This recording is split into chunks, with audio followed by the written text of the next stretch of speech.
Assalamualaikum warahmatullahi wabarakatuh. Pertemuan ketujuh dari kelas hubungan internasional, kelas hukum internasional akan membahas tentang individual criminal responsibility atau tanggung jawab kriminal individual.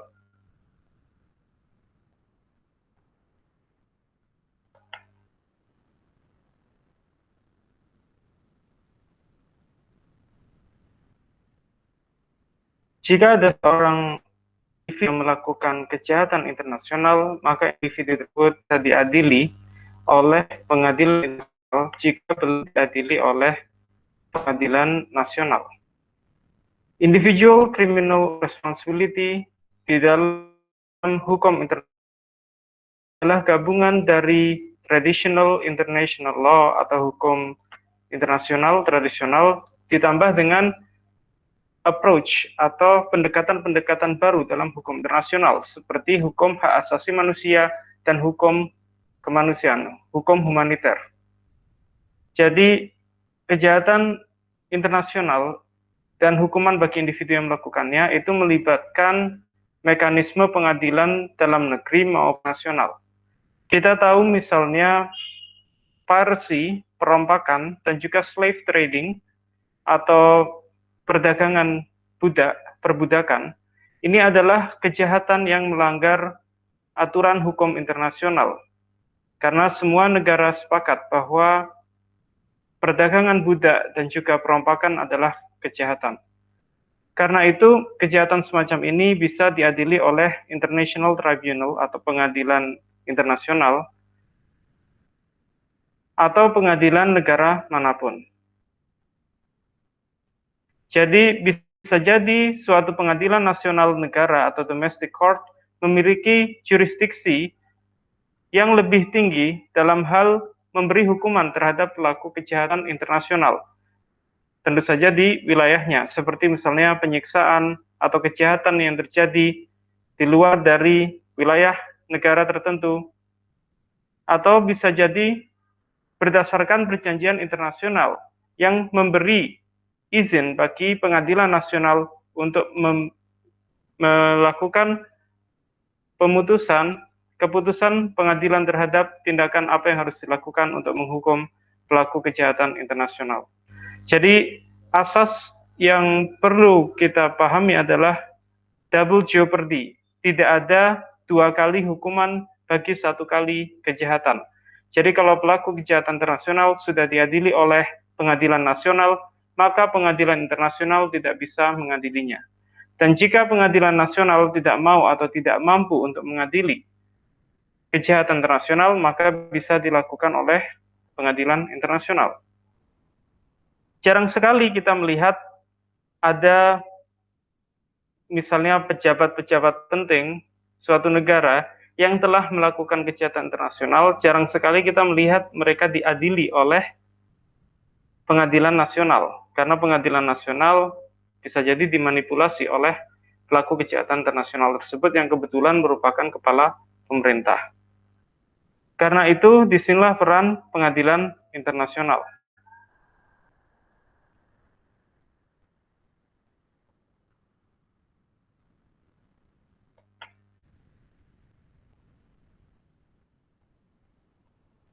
War crime trials.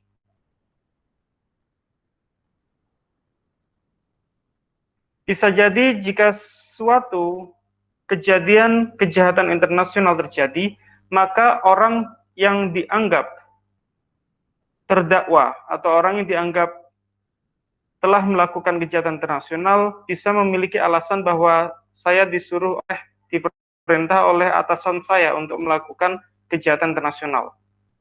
Maka hal ini bisa jadi mengurangi hukuman dia, tapi tidak berarti dia bebas dari tuduhan telah melakukan pelanggaran hukum internasional, yaitu kejahatan internasional jika bukti-bukti telah nyata. Kasus lainnya adalah underprivileged belligerents atau spies. Jadi jika ada mata-mata, maka mata-mata yang tertangkap itu tidak bisa disamakan dengan prisoners of war atau tahanan perang. tahanan perang, yaitu pasukan militer pihak lawan, jika tertangkap maka harus diperlakukan secara manusiawi. Tetapi mata-mata, jika mereka tertangkap, maka pihak negara yang menangkap mata-mata tersebut tidak harus melindungi hak-hak mata-mata sebagaimana tahanan perang. Karena mengirimkan mata-mata sendiri sudah konsekuensi sendiri, melanggar batas kedaulatan negara, sehingga jika mata-mata tertangkap, bisa jadi dihukum oleh negara yang menangkapnya. Dan kemungkinan terjadi kejahatan terhadap perdamaian itu harus ditanggung oleh pemimpin negara, bukan oleh pasukan yang terlibat dalam agresi. Jadi crime against peace adalah agresi, yaitu dalam suatu kasus pemimpin pemerintah suatu negara memerintahkan pasukannya untuk menyerang negara lain dalam kondisi damai, dan negara lain yang diserang adalah negara berdaulat, maka hal ini merupakan agresi dan melanggar hukum internasional dan merupakan kejahatan internasional. Karena itu yang ditangkap adalah komandannya, yaitu bisa jadi presiden negara tersebut, karena telah menyerang negara berdaulat lain secara militer dalam kondisi damai. Contoh lain adalah crime against humanity, kejahatan terhadap kemanusiaan. Cakupannya lebih luas dari war crimes atau kejahatan dalam perang, karena bisa terjadi baik di dalam maupun di luar kondisi perang terhadap masyarakat sipil siapapun. Dan kesalahan atau perbuatan yang salah tersebut bisa jadi terjadi mendolimi atau menyakiti masyarakat negara itu sendiri. Contoh-contoh kejahatan internasional diantaranya pembunuhan, perbudakan, pemaksaan, diusir dari suatu negara tersebut, atau tingkah laku, tindakan-tindakan tidak manusiawi lainnya, baik di dalam kondisi perang maupun di luar kondisi perang. Atau pembunuhan terstruktur terhadap suatu masyarakat berdasarkan opini politik yang berbeda, perbedaan ras, atau perbedaan agama dan identitas masyarakat yang dibunuh secara terstruktur. Ini semua adalah kejahatan internasional. Dan jika tidak diadili, jika pelakunya tidak diadili oleh pengadilan nasional, maka bisa diadili secara internasional. Ada dua military tribunals internasional atau International Military Tribunals, pengadilan terhadap kejahatan perang yang telah terjadi. Ada dua. Yang pertama dilakukan oleh Nazi Jerman pada tahun 1945. Nazi dianggap menjadi penjahat perang dalam Perang Dunia II, tentu saja setelah melakukan Holocaust, crime against humanity, perencanaan dan pelaksanaan penyerangan terhadap negara lain dalam kondisi damai, aggression, dan pelanggaran terhadap berbagai perjanjian-perjanjian internasional, maka Nazi Jerman pada tahun 1945, 22 orang pemimpinnya diadili dalam Nuremberg Tribunal. Begitu juga dengan pasukan militer Jepang pada tahun 1946, setelah Jepang menyerah kepada Amerika Serikat dan kalah Perang Dunia II, maka pasukan militer Jepang diadili, dihukum dalam Tokyo Tribunal atas kejahatan perang. Lalu kita melangkah ke kasus berikutnya, International Criminal Tribunal for Former Yugoslavia, ICTY. Tahun 1980-an, di Yugoslavia terjadi propaganda nasionalis untuk mengklaim wilayah-wilayah yang memiliki keberagaman masyarakat dan melalui cara-cara kekerasan.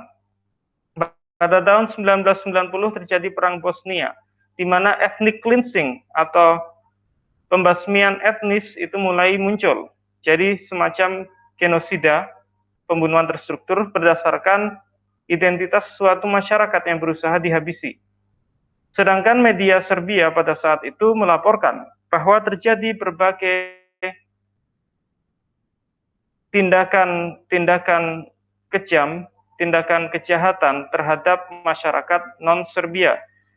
Jadi pembatasan kuota lapangan kerja, diskriminasi, pembatasan pergerakan masyarakat, tidak boleh memiliki aktivitas politik oleh pihak-pihak oposisi, deportasi, pengurungan dalam penjara, pemerkosaan, dan juga pembunuhan.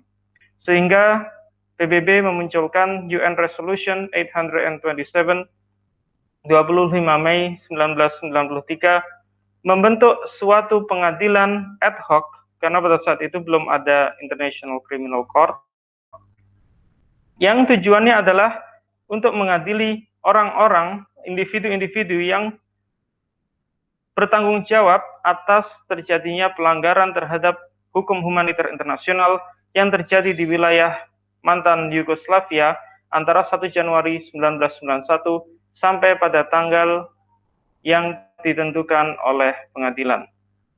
Dan proses penggalangan data dan juga pengadilan ICTY tersebut bisa sampai beberapa tahun, bahkan lebih dari 1 dekade bisa jadi. Berikutnya, ad hoc tribunal pada tahun 1994 adalah International Criminal Tribunal for Rwanda. Kita tahu di Rwanda terjadi pembantaian etnis Tutsi oleh Hutu, sehingga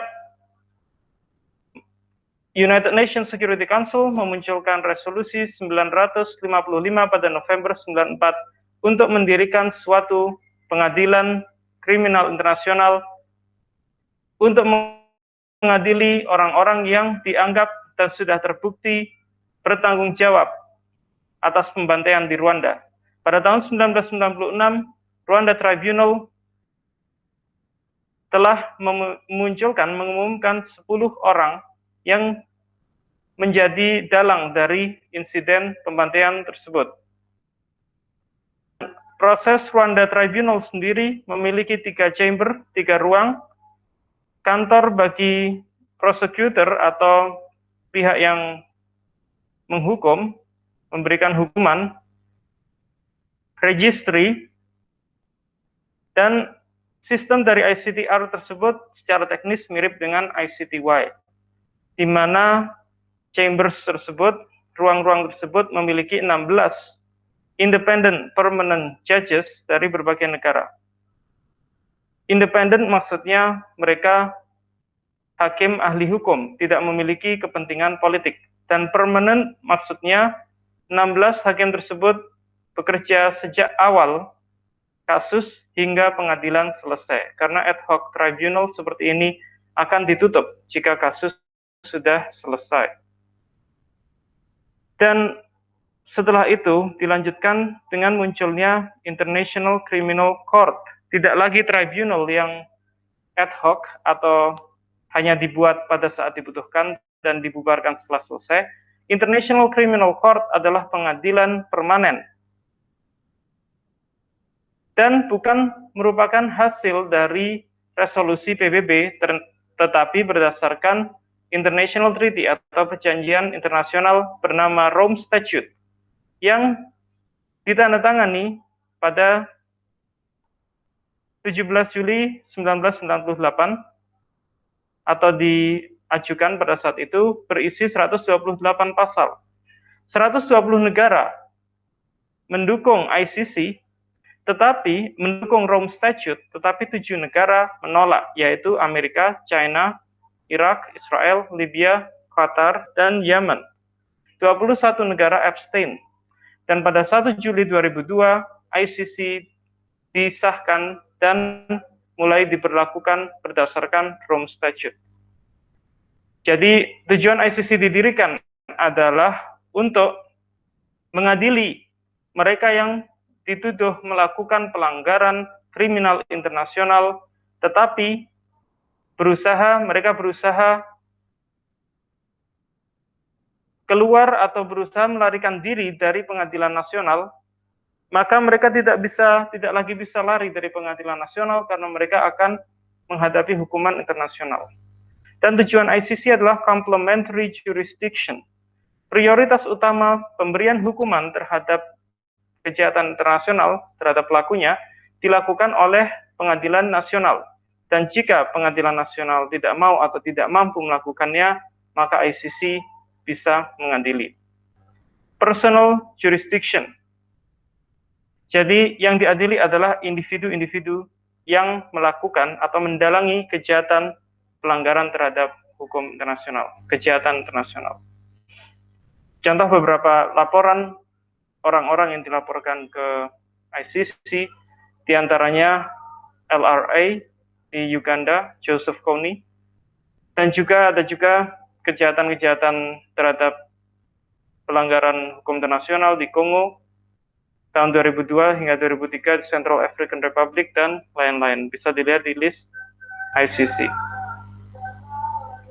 Hybrid courts and internationalized domestic courts and tribunals. Jadi tadi ICC kelemahannya adalah tidak bisa mengadili kejahatan-kejahatan sebelum Julai 2002 karena baru dibentuk. Sehingga sebelum itu ada tribunal seperti ICTY, ICTR, dan sekarang ada hybrid courts. Hybrid courts adalah domestic court atau pengadilan nasional yang sudah dibenahi dengan sistem hukum internasional dan juga international experts. Jadi ahli-ahli hukum dan juga hakim internasional. Jadi bisa dibilang hybrid courts adalah pengadilan nasional bertaraf internasional. Untuk meningkatkan legitimacy dan juga acceptability terhadap pengadilan-pengadilan nasional untuk bisa melakukan pengadilan bagi kejahatan internasional. Contohnya di Sierra Leone, Cambodia, Kosovo, East Timor, Bosnia, Lebanon, Irak, dan juga Serbia. Jadi bisa kita simpulkan dari topik hari ini, apa saja yang mencakup dalam kejahatan internasional. Yang pertama adalah genocide atau genosida, termasuk di dalamnya ethnic cleansing. Genocide atau genosida adalah pembunuhan atau suatu tindakan yang menimbulkan kerusakan fisik atau kerusakan mental